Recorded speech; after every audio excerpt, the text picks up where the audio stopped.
Anyway, the history is, the facility here was donated to the city last working day of December last year. He donated the land and he donated the buildings, and we had to raise $325,000 to buy the contents. And that's all the equipment, but also there's thousands and thousands of patterns throughout the shop. But anyway, we raised that in record time, so it is now 100% owned by the city of Sutter Creek. Everyone you see here today is a volunteer. I like to tell people, because I'm leading the thing, that I make 50% more. Which is a lot. Why stop at 50? Yeah, right.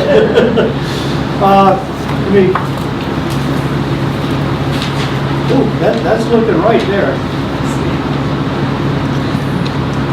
Okay, just a quick map of the facilities. What we're going to tour today is the main shop. We're going to go in through the machine shop, we're going to see the pattern shop, we're going to go into the foundry, and then come back in through the machine shop again. So that's going to encompass these two buildings. There are plenty of other buildings. For instance, the one we're in right now used to be the blacksmith shop. And it will be again soon, we hope. We hope we can convert this back into this blacksmithing. So that's this building. This building here was storage. Oh, we got, there you go. That's perfect. Thank you. Whatever you did. Just restarted it with the unplug. Okay, yeah. Good old reboot. The reboot. Yeah. So anyway, the building behind us here is a storage building. It has all the sand and all the stuff they need for the foundry. Also has a lot of patterns. Across the way, the one that's got a tremendous tilt to it, that is the pipe shop. And that's where they used to roll pipe. And an example of that would be here. This is a rolled pipe riveted together. Back then, that's how they did them. Before this, and in our streets were buried, this is the old pipe that kind of replaced. This is a redwood pipe wrapped with wire. And that was early, back in the day, what they used to have. And every once in a while, the city of Sutter Creek will dig up some of that. So it still works. And then there's the building back and recess there is called the new machine shop. New meaning it was built in 1901 or 1902. And that's where our group is we're gonna fix that building up, and we're gonna put in modern machinery, and we're gonna use that to service the rest of these and rebuild these machinery as time goes forward. So, up behind here is a wood shop. They have a wood table saw run by its own water wheel that's buried back in there. And in the back here, you'll see in the movie where they're breaking up old cast iron and stuff in the tumbler. That's all in the back, up the road. And there's a gate around it, but you're welcome to go look at it. There's piles of old cast iron, because this is a big recycle center. They didn't make cast iron, they recycled old cast iron parts. And then we've got a carriage house that's ready to fall down that we're going to tear down hopefully this winter. And then there's another building there. So anyway, this is the site picture. You're welcome to wander around, take pictures, whatever. On the tour, you're also willing, you can take as many pictures as you want, ask as many questions as you want. Okay? One other little tidbit is you're in a famous building here because in 1973, Henry Fonda walked through this building. They shot the movie Red Pony, and they shot a couple of the scenes here. And he walked through here out that door and across the stream. There was a bridge at one time there that a big tree took it out one year in the flood. And they used to have a sawmill on the other side. So it was all done then. So it's famous. I tried to watch that Red Pony. I couldn't get through it. Is that good? Glowing recommendation. Yeah. Okay. The movie you're going to see was made in 1995. It was done by a nonprofit group at Errata, Robin Peters. They're still local people, still very much involved with the foundry. You'll see Mimi. She's selling stuff. She's in the movie. So there's some people that you might know in there. The last pour at this foundry was 1996, and they made a big turntable for Gladys McBean. Those are the guys that I think they're in Rockland, I think so. Anyway, the big pottery place, and they had to turn a big turntable. So that was the last time the foundry. Okay, in 1873, if you put your mind in that time slot, there wasn't a forklift, there wasn't pallet jacks. They did some big stuff here, right? And they had to move it through the shop. They had to get it to the customers. So they didn't have the pallet jacks, the forklifts, but they had things like the crane. This crane is a 5-ton crane. Something could come to the door. They could pick it up. They could swing it around, pick it up on this crane, or go over to the other crane and work it throughout the shop from one crane to the other crane and hoist it through there. Or they put things on rollers. Just lift them up and roll them through the shop on metal bars, round bars. The other thing I want to point out in here is to really realize this room, you've got to look up. And if you notice all of the line shafts, the pulleys, the belts, there is a lot going up, or a lot going on up there in the ceiling. And there's catwalks up there that we have to go up, and we have to oil all of those bearing surfaces every day, because they don't have reservoirs of oil. They're all gravity fed. You put oil in and they leak out. So we have to constantly be making sure that they're oiled, or we're going to have a catastrophe on our hands. So, one thing I'd like to point out, because we haven't got it moved yet, we're constantly trying to improve our tour. But this is a Pelton wheel here, and there's a write-up on there was a Pelton night competition held up in Grass Valley.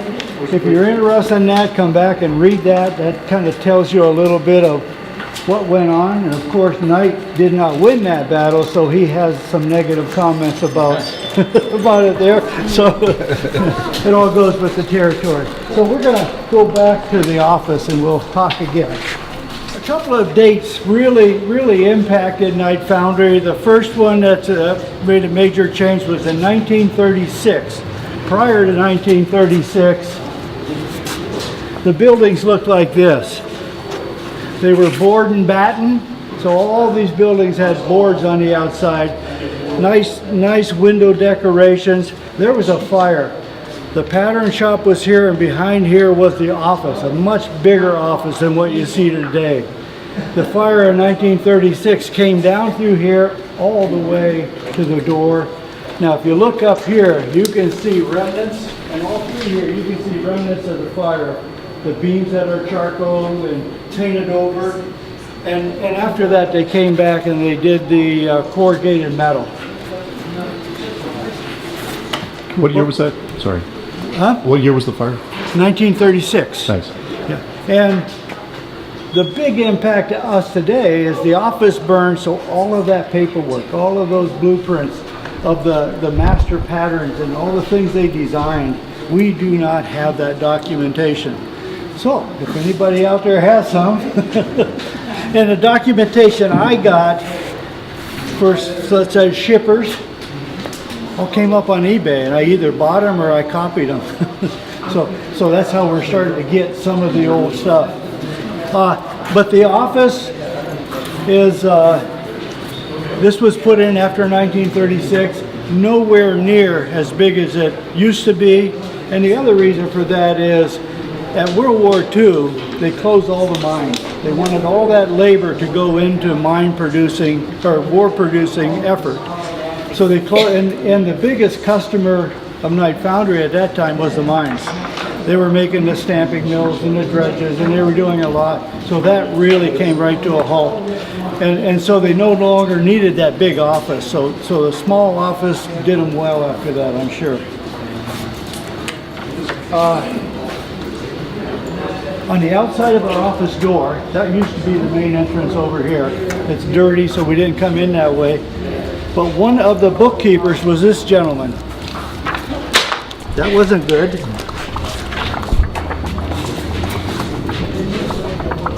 Anyway, This gentleman was one of the bookkeepers. And on the outside of this door, it says office and bar. And it doesn't mean a drinking bar, it was a legal bar because he was the justice of the peace. And so in this office, he actually practiced. People would come in with their citations or their whatever. And on one of our first tours, a guy pointed at the office and says, I lost my license in there. So he remembered it well.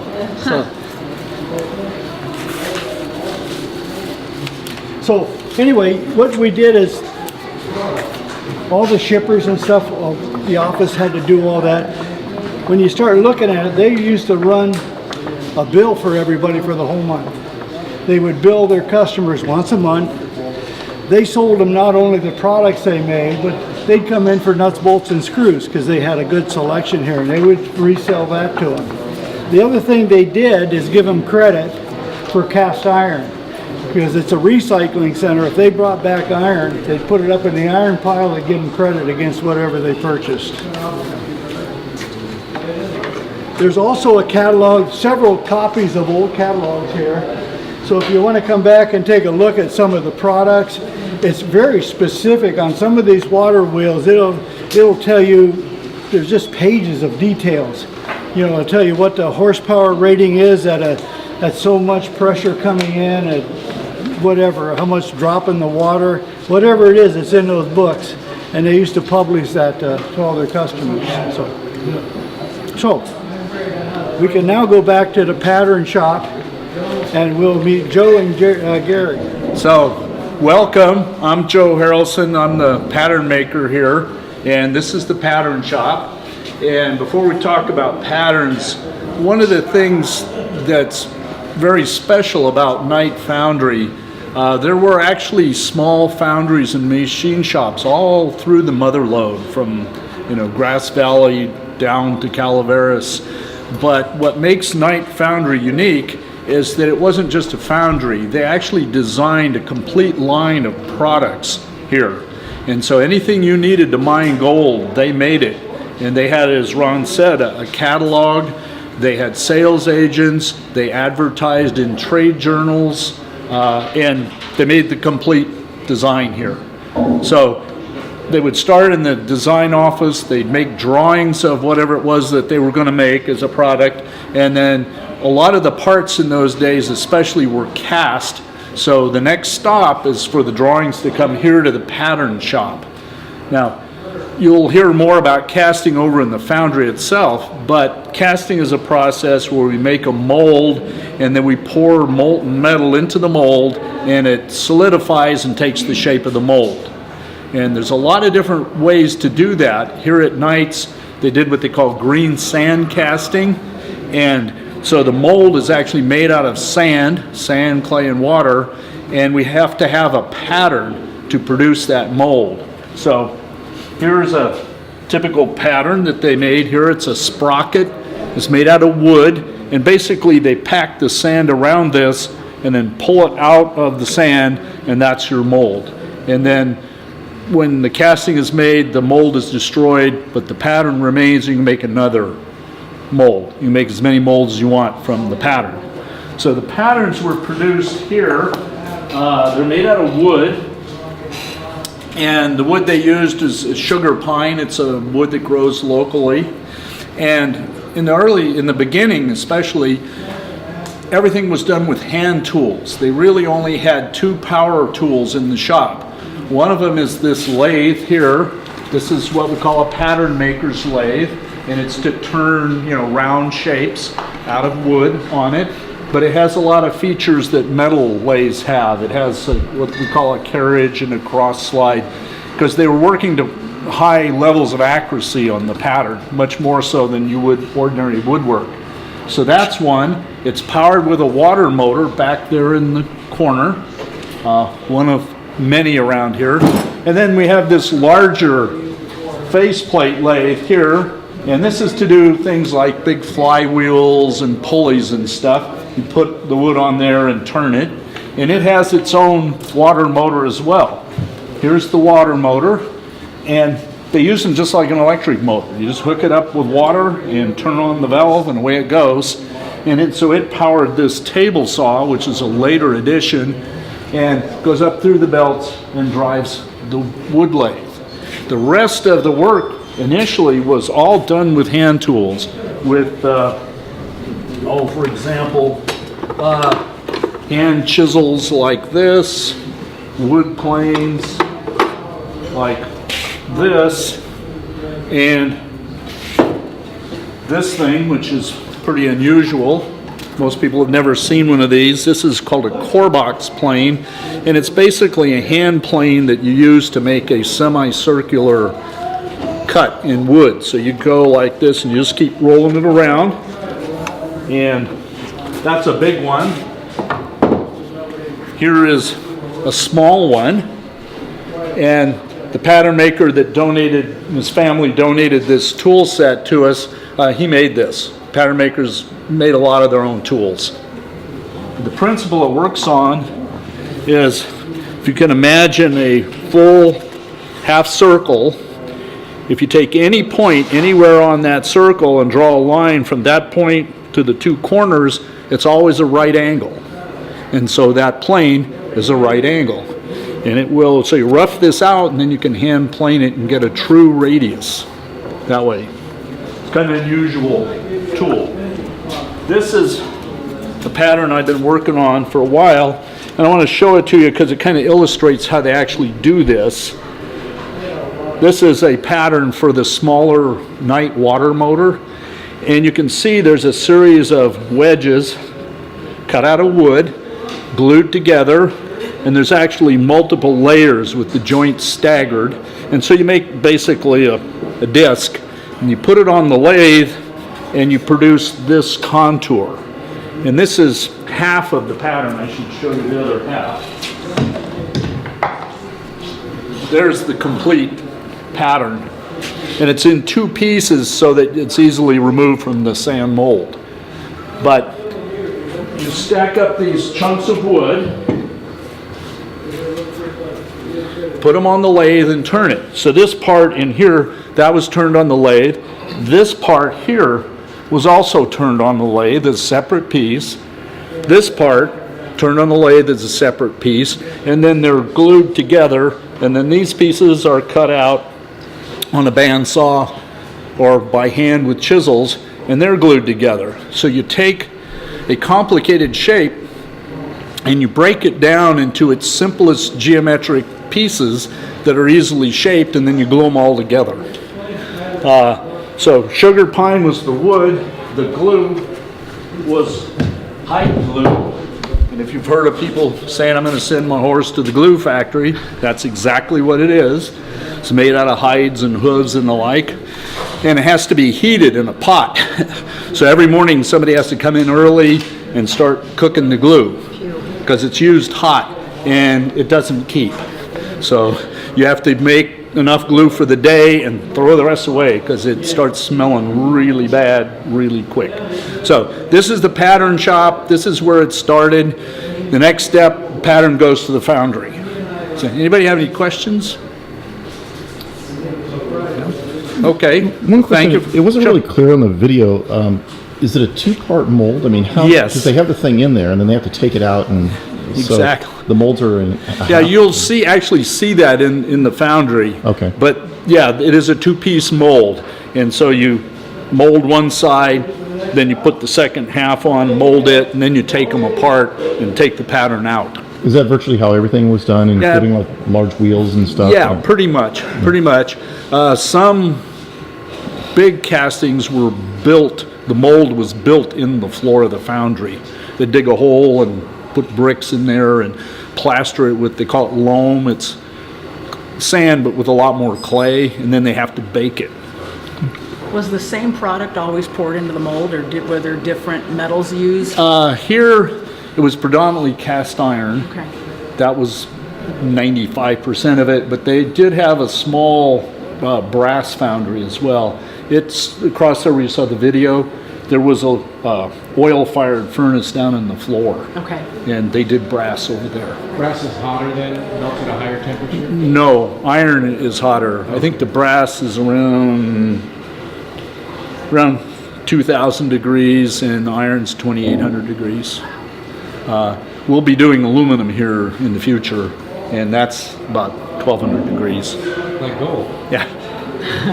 And it's a little easier to deal with, but our dream is to get the cupolas fixed and be able to pour iron again. Water wheel. He had played around with it a lot.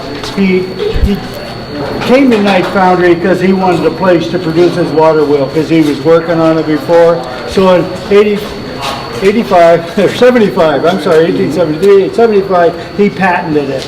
And basically the concept is this Tanner Reservoir up here on Ridge Road. It's over 400 feet high from here. So the elevation 400 feet. Water dropping 400 feet coming in here produces like 140 psi coming into the building, and they regulate that down to 110, 120 when it hits the water wheel. The early concepts of the water wheel, and this has a round nozzle on it. He started off with a round nozzle hitting that wheel, and a round nozzle, the most water was coming out the top of the nozzle hitting the water wheel, and it was getting good, but the water at the bottom was not hitting it as squarely. So he came up with a nozzle. And this is a wooden pattern, but they would be out of cast iron.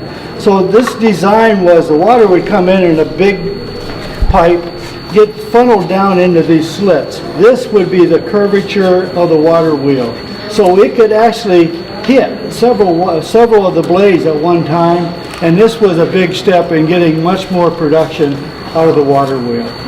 Now, that being said, the water wheel that drives this whole place is the old-fashioned nozzle. So he never upgraded his own stuff, but he sure did here. So this is a picture of the water motor that he sold in many different sizes, and they're listed in that catalog in there so you can see which sizes are there. And if we come around here, we can see the differences in the design.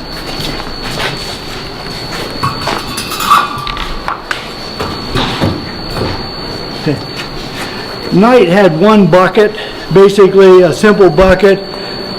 The Pelton style wheel has the split in the middle, so it's really a two bucket, so the water would hit there and it would hit the curve on both sides, and that really took more pressure out of the water and transferred it to the wheel.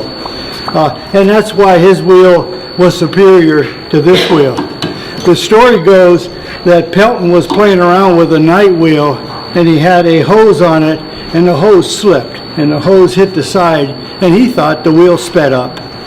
And then he started playing with it, and then he put two of those in the middle, and it came up with a superior wheel. So, anyway, this is the display. The other thing was, before the Knight wheel, they were using a lot of hurdy-gurdy wheels, is what they called them, and they were a makeshift of wood and metal or different things bolted together, but they used them a lot in the houses, and even some of the Knight wheels are small like this, and they'd be used in the households here in town. They could run a washing machine, they could run a water pump. They did a lot. They had them in the meat factory here, running the bandsaws and the different things in the meat shop. So they ran anything from this size up to 6-7 foot in diameter. Okay. The one that runs this shop is a 42-inch Knight wheel. That, when it was running, would produce about 35 horsepower. Now we've got the belt disconnected. We got an electric motor up there until we get the high pressure water back. So you can come and take a look at that if you would like. The water comes in through here. This is the on-off valve, and when you turn that, they say it sounds like a jet engine starting up. And then once you get it going, it quiets down. This motor is very quiet. It would run quiet. All you would hear was the slapping of the belts throughout the shop. There's also another motor right here, and this ran the air compressor. And in the movie, when they said, watch your face, this is where that air was produced. It would be here, and it was, you can see the big pipe over here, it was pumped right into the cupolas. So, So, any questions on this part? Am I correct? I understand this water wheel was like revolutionary. It was like one of the most efficient uses of water that had ever been invented. You know, this was like a big light bulb going off. You know, it's like the light bulb in the kerosene lamp. Everyone had to have it. When this came out, because before that, their alternative was to have a steam-driven something, right? So you had to have a boiler, and you had to have a steam engine, and had to have a lot of people involved. Also, they had to be cutting down wood, bringing wood to the fire. This was just water, and you didn't really waste the water. You just borrowed it for a little bit, and that was it. So it was really it was a dream for all these mines around here to put one of these in. It was a big labor saver. Plus, they could reverse it. You know, I think in the movie they talked about having levers to reverse it. So all of a sudden you could send people down in the baskets and bring them back up in the mines, and it really was a big time saver. So, On these home units that were small, how do they get the water to power the home unit? Do you have to live next to the stream? it's not stream driven. This is all high pressure water dropping through. So they hooked into this high pressure line. But if you're in a home, They had a pipe through town. so you have to live in town. Yeah, with yeah, a yeah. high-pressure Yeah, hose. you couldn't do this. You couldn't do it out in the country. Right. You had to have a source Yeah. of water. Of high pressure water. Source of elevation. Yeah, right. And let it drop it down. Yeah.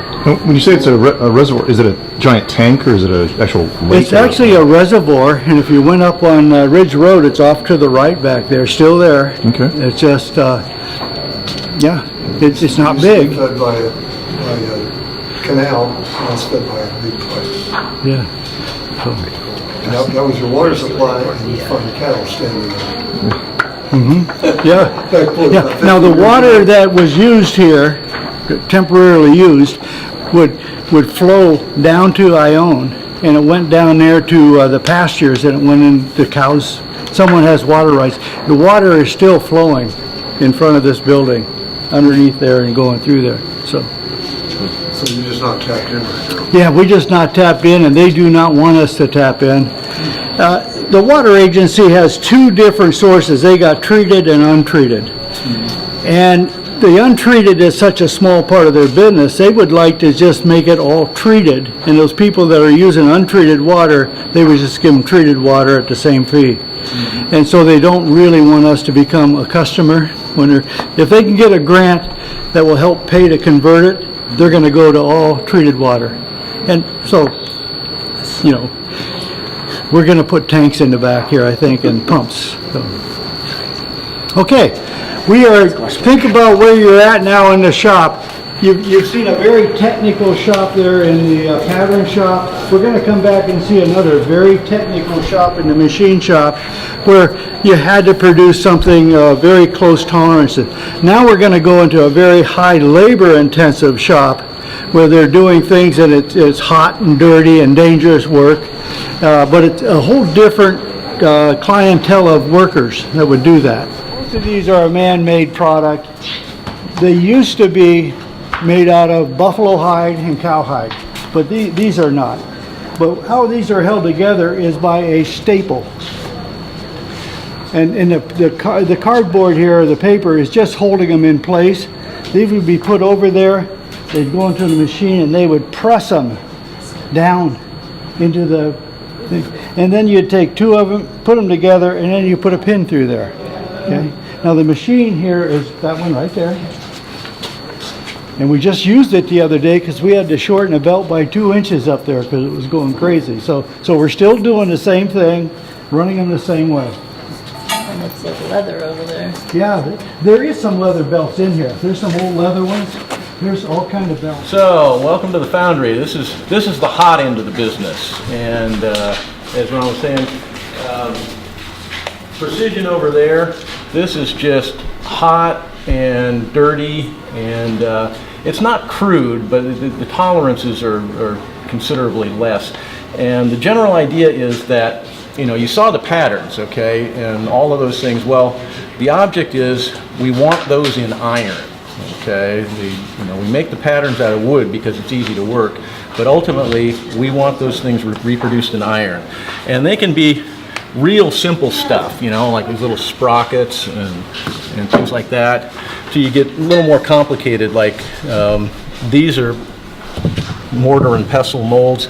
Down there in the end we've got a pipe fitting.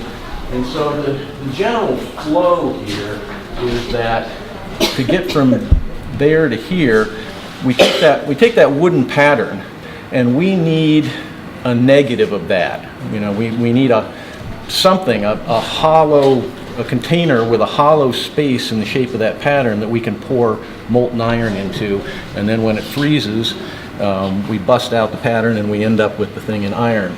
And so how we do that, there's a number of approaches, but it all comes under the category of molding. You know, and the molding is the process by which we create that hollow, and we do that in sand here. This is what we call a green sand foundry, and it's a very old technique, pretty basic in terms of the materials used. And what we do is, as you saw in the video, when you saw all those big boxes laid out here on the floor and they were pouring iron into it, well, those are what we call flasks, and they come in sizes from small to really big. And here's an example of a small flask, and it's a two-piece thing. They call the bottom is called the drag, the top is called the coat. And what we do is we'll take the wooden pattern, put it in the half, ram sand around it, okay, and then flip it over, and then ram sand around the other half. And so essentially, well, like this it's bigger, but this is what we call a match, well, single-sided match plate.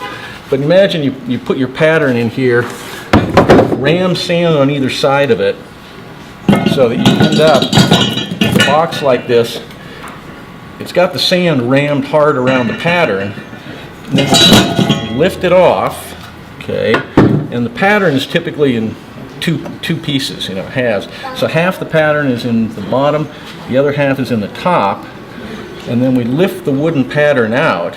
So now we've got two cavities, and you can kind of see over here, there's an example of the mold to cast this part. And you can see the hollow negative, and then the red things there are what we call cores, and this is a baked sand. It's a hard sand, not rammable.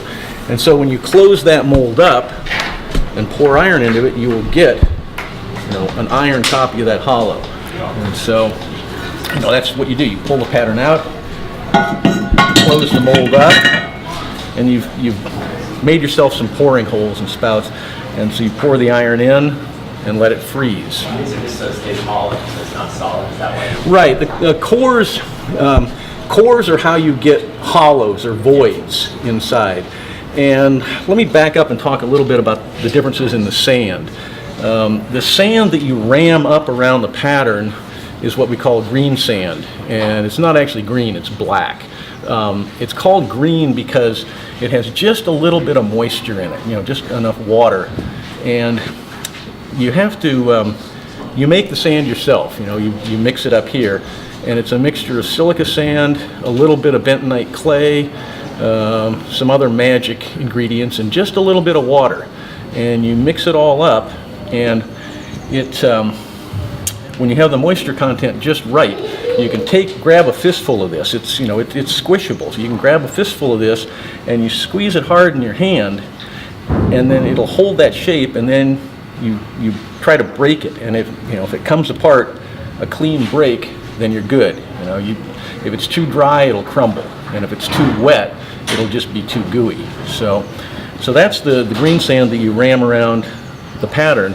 The cores, the core sand is different because the core, it has to be strong enough to resist the molten iron running around it. It can't dissolve or flake off. So what you do is you take the sand, but you use a different binder. Typically like linseed oil, molasses, things like that. And so you'll ram them up in a box, what we call a core box. So you'd ram the sand into it like that. You get this thing out. It's still kind of weak and soft. So you flip it over, you put it on a cookie sheet, and you bake it. And you put it in the oven. And those things, this thing back here with the big door raised, that's a core oven. And so what you would do is you would take all your cores, if you ran them up, slide them in there, and they build a fire in the bottom, and then bake them overnight. So, you know, it would smell like kind of a bakery if you were using molasses. You know? And so you take them out, you know, paste them together, and set them into the mold. And so that's how you get the hollows. And these are real simple cores. I mean, some of the stuff they did here, the molding and cores can get incredibly complex. You know, it's really a discipline or a trade unto itself. You know that. So now we've got our molds. You know, and typically the flow in here would be you'd spend most of the week making molds. You know, you have the guys in there ramming up molds, and they'd fill up the floor here. You know, so. You know, pretty much by Friday, the whole floor would be covered with molds, and you know, depending on the workload, you'd have, you know, little stuff to maybe big flasks. So now we need some liquid iron, okay, and that's where the furnaces come into play. As I said, they pretty much exclusively poured what we call gray iron, just your, you know, fairly ordinary cast iron type of stuff. There was no fancy chemistry and that kind of thing. And how you melt it is in these are what we call cupola furnaces. And they're basically a big chimney, a tube with this sheet iron exterior, and it's lined with fire brick, you know, a high temperature refractory that can stand the heat. And these are really kind of interesting in that they're sort of a continuous batch melter. You know, that starting up a cupola is a big production, and it's an all-day affair generally. Okay, you don't just fire up one of these to do a couple of castings. And the way it works is you fill these things up in kind of like a layer cake, sort of. You have alternating layers of fuel, iron, and also usually some limestone. Oyster shells were a common ingredient. And so you have this stacked layer of fuel and busted up iron. I mean, this is a remelting furnace. It's not like you put iron ore in it. You feed it, you know, scrap iron, busted up pieces of recycled iron and whatnot. And coke is the fuel. And these are some examples. You can see this. Coke is coal that's been sort of cooked in these special ovens that they cook all the impurities out of it, and so what you're left with is almost pure carbon, you know. And the coke is an ideal fuel because it doesn't have it doesn't have much to contaminate the iron. You're not going to pick up a lot of, you know, things like sulfur and other stuff that's really bad. So the method of operation is you have the layer of fuel and then the layer of iron above it. And this is to get it hot enough, you have to have a forced air blast to get coke. Coke is hard to light, but once you get it lit, it stays lit, and then when you hit it with a forced air blast, it'll burn incandescent, white hot, well above 3,000 degrees Fahrenheit, which is what you need because you generally want to pour iron at about 26 to 2,800 degrees Fahrenheit.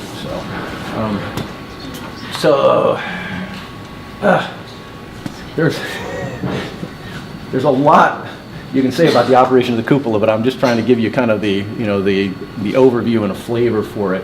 So what we do is we start by building a sand bed inside there. And we have these bottom doors that will swing up. So we'll build a sand bed, and then up there on the charging deck, this little balcony up here is what we call the charging deck, and there's a big opening in the back of each of these stacks. And so you have a couple of guys up there on the deck, and they've got pre-measured piles of coke and scrap iron and limestone, and they're shoveling it in to the furnace and building up this layer. So you start with a thick coke bed down there, and then alternating layers of charges. And to get this thing in operation, you first get that coke bed going, lit and going, and after about an hour, it's kind of like a charcoal barbecue, right? You get that nice bed of coke going, and then you turn on the air blast, and that is the air supply comes in from that compressor into this thing, which we call the wind belt, and then down into these things here they're called tweers, and they actually inject the air into this bed of coke, get it up white hot, and then it starts to melt the charge of iron immediately above it, and the iron actually will rain down in droplets through this coke bed, and you watch the operation through these little sight glasses here. So you look in there, and you can see the iron start to rain down, and you judge its temperature by the size of the droplets and how fast they're falling and stuff. Say, okay, yeah, it's raining, and so that charge of iron melts, and it collects in the bottom of the furnace, and you got a big pool of molten iron, and usually each charge is about, I think, 500 to 600 pounds of iron. And now you need an on-off valve for this thing, right? And so what we do is we build a clay dam here, okay, but we leave a tapered hole in it. There's probably some pictures over there. So we've got this clay dam, there's a hole in it, and then we've got a bunch of guys standing around with these poles, and they've got these tapered plugs of wet clay on them. And so you'll jam that plug in there, and that sort of seals up. That's your off, right? So you've got that plug in there as the iron is raining down and collecting, and now when you've collected a charge, and now you have to tap the thing because the furnace is continuing to melt, and you've got to get that first charge out of there before the next charge above it starts to melt, because otherwise the level of iron will start to rise until it gets to the tweers or the slag hole and starts running out on the ground, and you don't want that. So to tap it, we take these iron pokers, and a guy will get back here and he'll knock that plug, that clay plug that we jammed in there, and if all goes well, it usually does, so he'll knock out that clay plug, and now you'll get a stream of molten iron running into the ladle. Okay, and so the first ladle, or the first iron is cold and kind of dirty, so we'll usually let it run out onto the ground, or we'll fill the ladle and then we'll dump it back there. But once it starts to run good, then you let the ladle fill up. So you'll collect a ladle full of molten iron, okay, and then you have to jam another one of those clay plugs into the furnace to shut it off, to stop the flow, and then you get 4 guys, and it takes 4 to pour. So you have 2 guys on the ladle. This is the smart end, he gets to tip it, and that's the dumb end. And then you've got a guy on the crane there, okay, and then the 4th guy is kind of the slagger and spotter. And so you pick up the ladle and swing it out over the floor, over the first mold, and then you kind of line it up by eye. The hole, the pouring hole in the mold is down here, the lip of the ladle is up here, and so you take some practice, because you need to hit you need the stream of molten iron to hit the center of that pouring spout.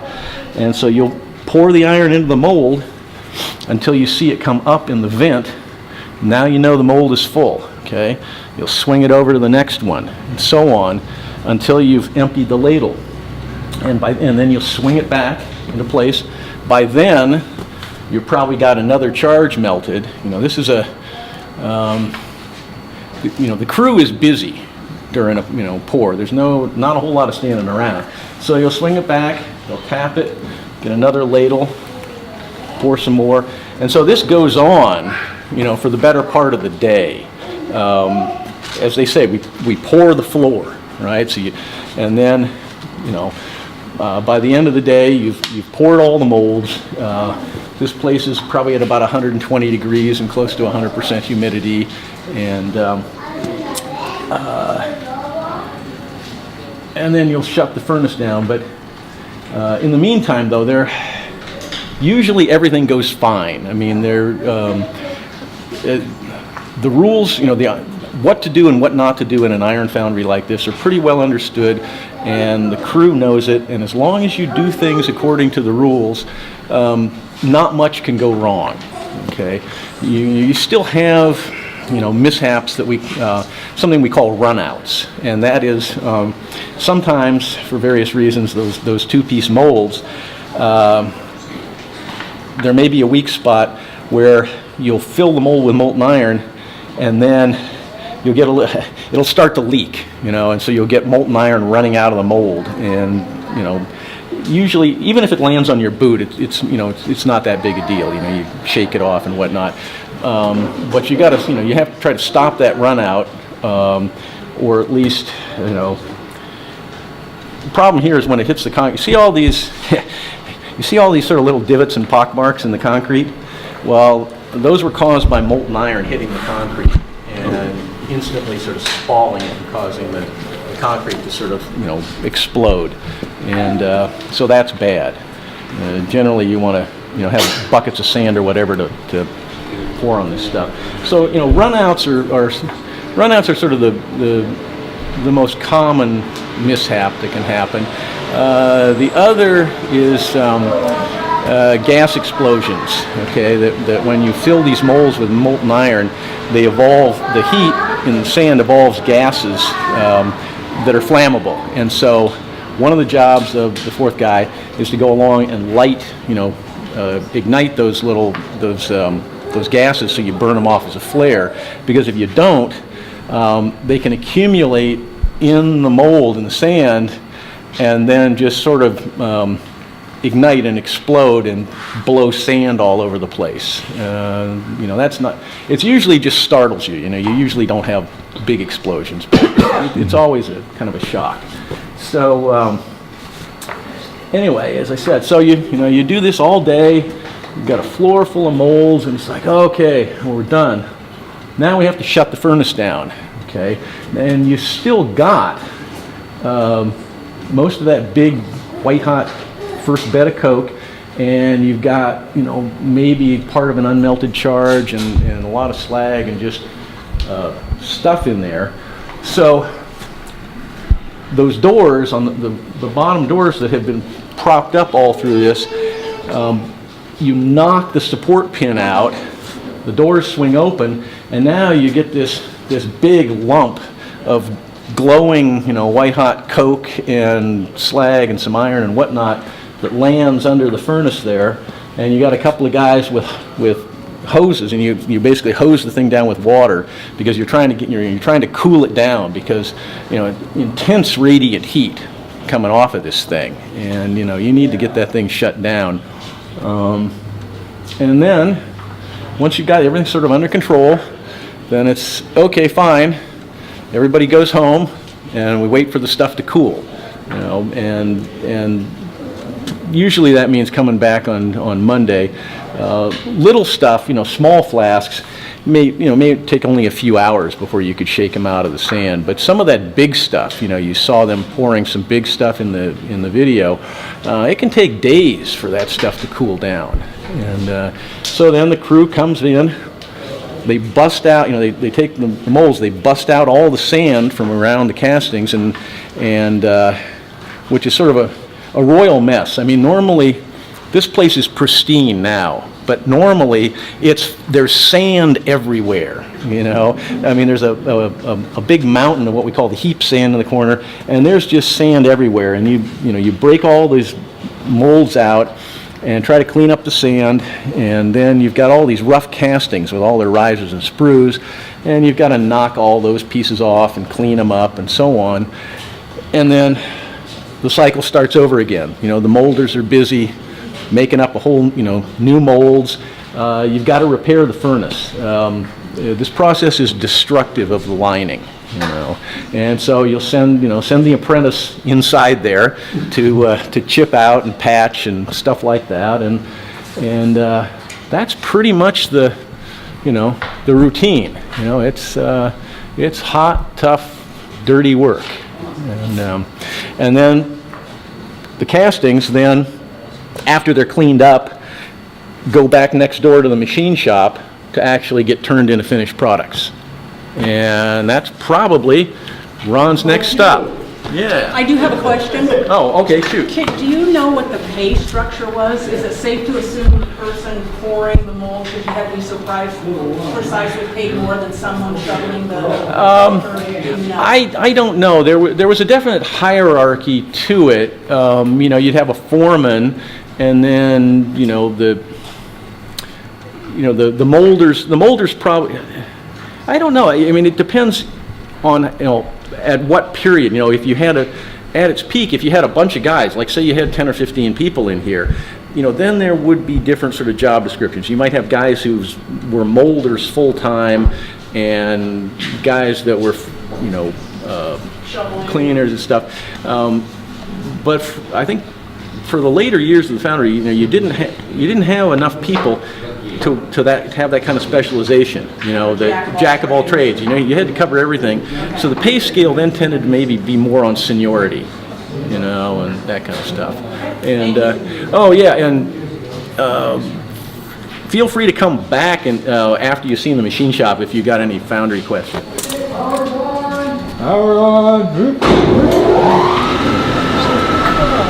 Good. It's so cool.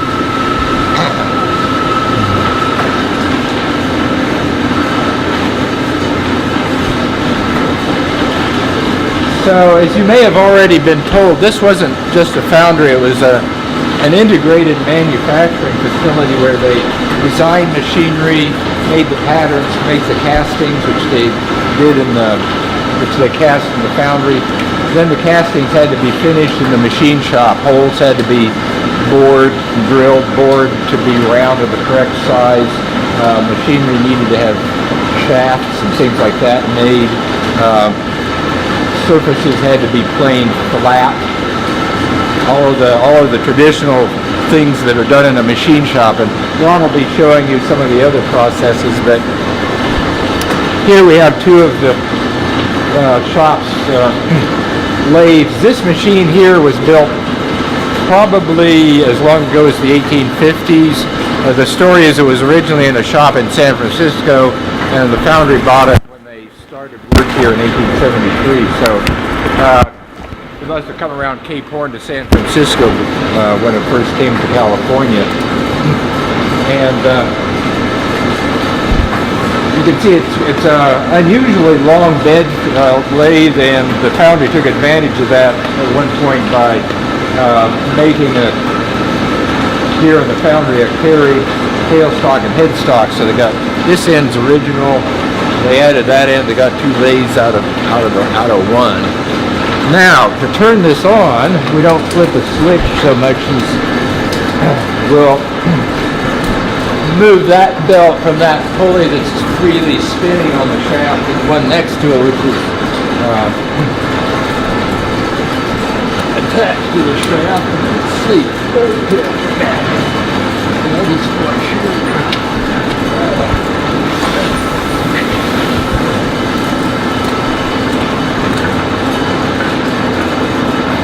What we have set up here is something similar to what you saw in the movie. We have a gear chucked up here, and we're going to, well, we're not actually going to, we're going to pretend to bore out the rough hole that's cast in it. And so this boring bar has a piece of hardened steel in the end, which will, as it goes through the bore, will cut a nice round smooth hole. Now,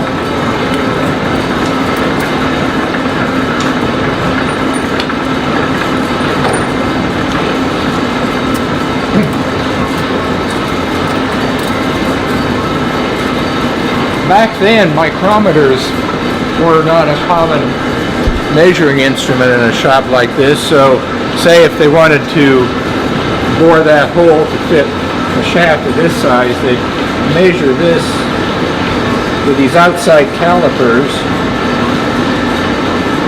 till there's just the slightest amount of drag. Full disclosure, I'm not a real machinist, and I would use a micrometer if I had one. So, and then once you've determined the outside diameter of the shaft you're trying to fit, then you would use this inside calipers basically feel the diameter, and then you would using match them up and see how close you were, and go from there. And they say back in the day a skilled machinist could replicate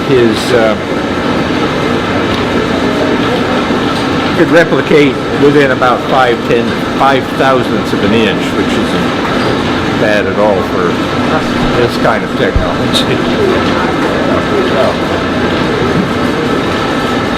So this was a New Haven made in Connecticut.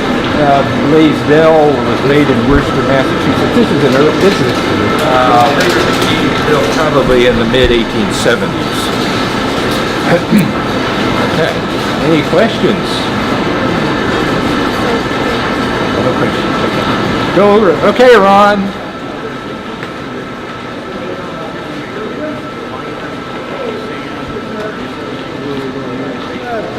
One thing I want to just talk about though, all the machines in this shop, no matter what size they all really work just with one little tool.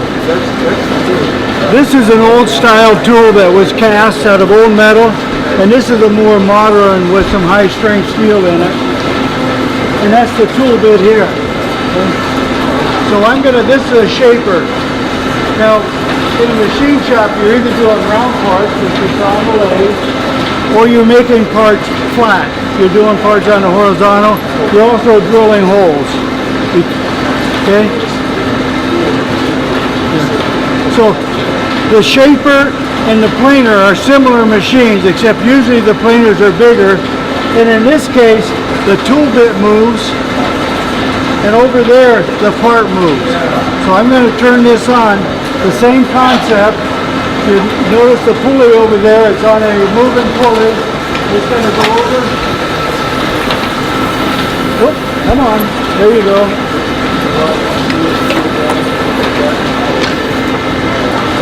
Now we're actually cutting metal. And the way that comes off, I can tell you that this is steel, it's not cast iron. If this was cast iron, it would come off in gritty little pieces. Like that's cast iron over there, and that's not turning a chip, it's just putting out little drip. So what's happening here is this tool is feeding over, it's taking a cut. When it goes back, this is actually lifting, but it's lifting very little, you can't see it. And as that lifts, this table advances over to the next cut. So that's what this is doing, it's moving it over. And all this gearing is causing that action to speed. Okay, now back in the day, 1873, again when Dave talked about that lathe over there coming around the horn, it was a long delivery period to get a machine. A lot of places, if they were capable like this, made their own machines. Knight designed and made that machine, they made both of these machines in-house. There's rumors saying they made this planer.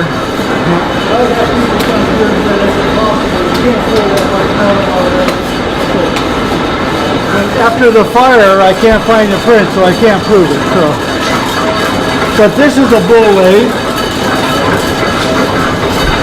Now this is a pattern, and when it was done, this would be a cast iron gear. And so you needed a machine like this that could handle that, because you have to machine the bore and the face of these so they can go and be mounted on their mounting plates. So they're machined and usually in the back. So a machine like this could do that. Very slow RPM, but you're doing big diameter, so the surface speed up at that diameter is pretty fast. And when you're doing cast iron, you don't want to go real fast. And this machine being homemade has a unique feed. That feature that's going up and down comes over, it's twisted around here, and this is actually feeding this in. It will feed that in on every plate. Automatic feed.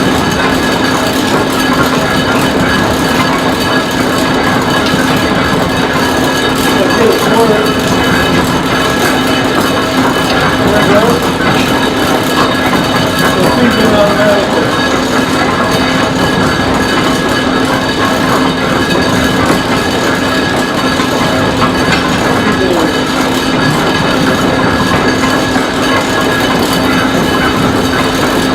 Okay, any questions? That's our tour. Hey, I appreciate you guys coming, really, that's great. Come back on a cooler day. Fingers got lost Oh, in these belts and these gears. But these guys were so used to that, you know. And really, of all the people here, I never hear that come up with it. Well, now they got burnt over in the foundry a lot, but I'm sure someone did lose something here because there's too many moving gears. That's why we have these up. Yeah. We don't want people getting in close or touching something and that kind of stuff. You know, with all you know about Knight, what would you say, what's his greatest accomplishment? Just his innovation or what? Very, very innovative, seeing what the market needed and making that product. The wheel changed, revolutionized the whole area. I mean, it touched a lot of people's lives. They're making electricity today because of the wheels. So.